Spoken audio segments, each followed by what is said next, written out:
Почитувани, Петре Шилегов наместо да гради во Скопје, гради во Маврово, но за своји приватни потреби.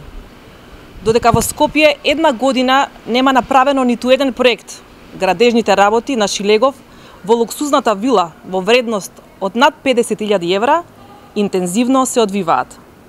Медиумите објавија фотографии и информации дека Петре Шилегов дворот на својата луксузна вила го поплочува со гранитна коцка, извадена од плоштадот и улица Македонија, а земена од депоата на јавното претпријатие улици и патишта.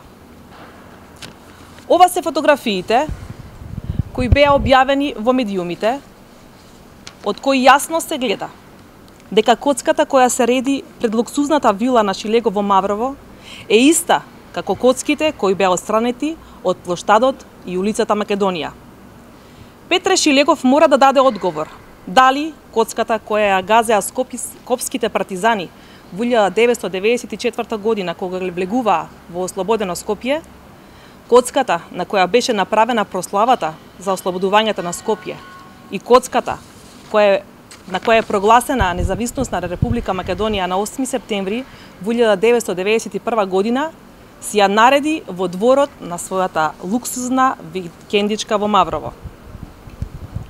Очигледно Шилегов, мирисот и сеќавањата за старо Скопје, реши да го овековечи во дворот на својата луксузна вила во Маврово.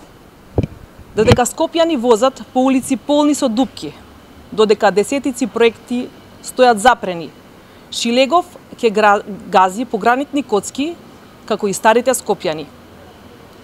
По објавувањето на аферата од страна на медиумите, Шилегов молчи и не демантира, со што само ги потврдува изнесените информации.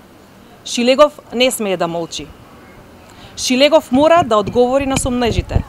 Дали гранитните коцки кои ги реди во својата луксузна вила се од депоата на јавното претпријатие улици и патишта. Доколку не се, треба да ги покаже фактурите од каде се земени. Шилегов не смее да бега од одговори. Скопјани чекаат одговори. Ви благодарам на вниманието.